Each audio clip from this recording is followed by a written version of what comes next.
ressaca, o dia seguinte desse tarifaço. Ontem nós tivemos ali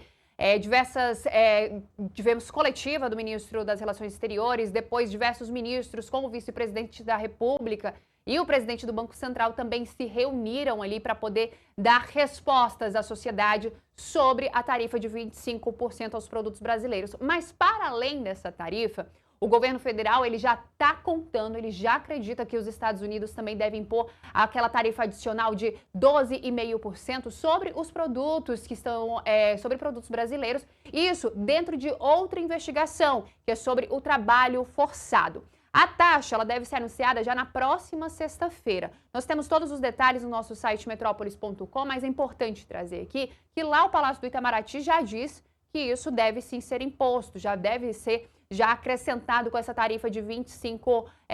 Então, a gente vai ali para mais de 37% de tarifas sobre os produtos brasileiros e o governo federal já dá como certa, assim como já estava dando como certa a tarifa de 25%.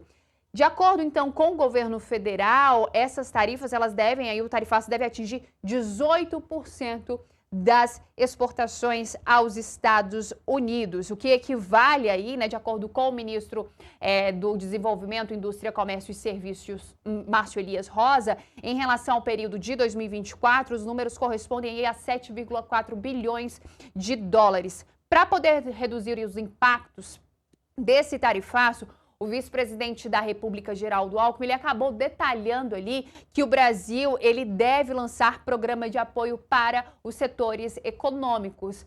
É o mesmo apoio, mano, que a gente acompanhou no ano passado, quando teve o anúncio daquela primeira tarifa ali no mês de agosto, que ela começou a ser implementada, mas o anúncio veio no mês de abril, quando começou a investigação e completou um ano. Então, o governo pretende fazer o lançamento aí para poder dar apoio aos setores que forem afetados por essa medida. A proposta, será uma resposta à decisão do governo dos Estados Unidos. Importante a gente trazer também aqui, que os detalhes, dessa medida, ela deve vir aí ao longo dos próximos dias. Então, o governo ele pretende abrir novos mercados para que os setores possam ali poder fazer as exportações dos seus produtos. De acordo ali com fontes que a gente conversou, mano, essa tarifa agora, ela não veio como uma surpresa, como no ano passado. Nesse ano, o governo pôde ali se preparar, os próprios empresários, apesar de não concordarem com essa tarifa a ser aplicada, eles meio que já estava todo mundo assim, não, a tarifa vai vir. Por mais que tenha sido ali uma sugestão, já estava dada como certa. E aí o governo tende ali a reduzir os danos. Mano, você acredita que essas medidas, que agora, com esse detalhamento aí feito pelo vice-presidente Geraldo Alckmin, venha de alguma forma minimizar para os setores esse déficit que vai ter? Porque nós sabemos que o Brasil ele não exporta apenas para os Estados Unidos, que existem outros países que também são interessados em nossos produtos. Mas, tirando os Estados Unidos, você acredita que o governo tende a abrir esse mercado e o impacto dessas tarifas ele não tende a ser tão grande como foi em 2025?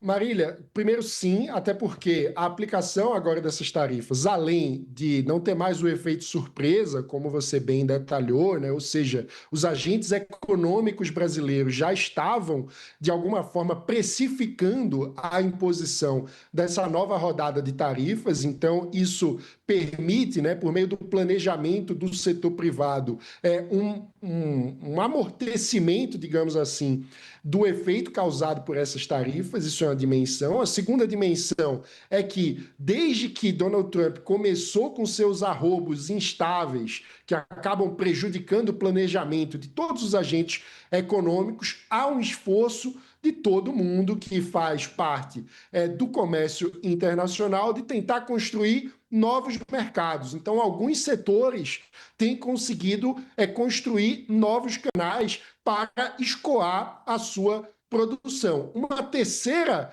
questão é que essa rodada de tarifas já contém algumas exceções importantes em função dos efeitos negativos que aquela primeira rodada teve sobre o próprio público consumidor interno americano, porque eles sentiram o efeito no aumento de preço do cafezinho, do suco de laranja, e isso prejudicou a popularidade do próprio Donald Trump. Não à toa, essa rodada agora chega com exceções para mercados que acabam impactando diretamente no estilo de vida dos Estados Unidos.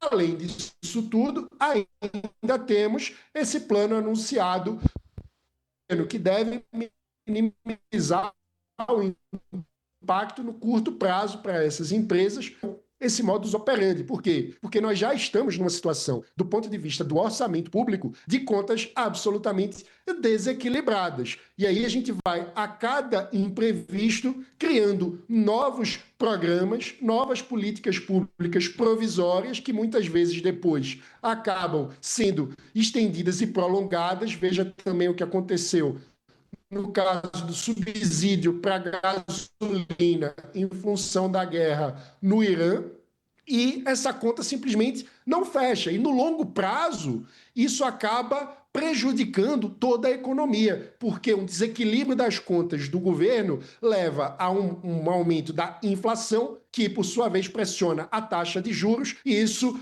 leva a um maior endividamento e dificulta a capacidade de investimento dos agentes econômicos no longo prazo. Então, é o tipo de situação que o governo está dando com uma mão no curto prazo, mas está, no fim das contas, ao ter o desequilíbrio de suas contas, tirando com a outra mão no longo prazo, ou seja, o cálculo eleitoral prejudicando mais uma vez o desenvolvimento de longo prazo do país. Portanto, eu vejo com muita preocupação esse modus operandi do governo de sempre buscar um improviso para socorrer um setor que vai ser prejudicado imediatamente, tentando assim minimizar o efeito político, mas de uma forma sem sustentabilidade de longo prazo nas contas públicas, gerando esses outros efeitos secundários que acabam também cobrando a sua conta mais para frente.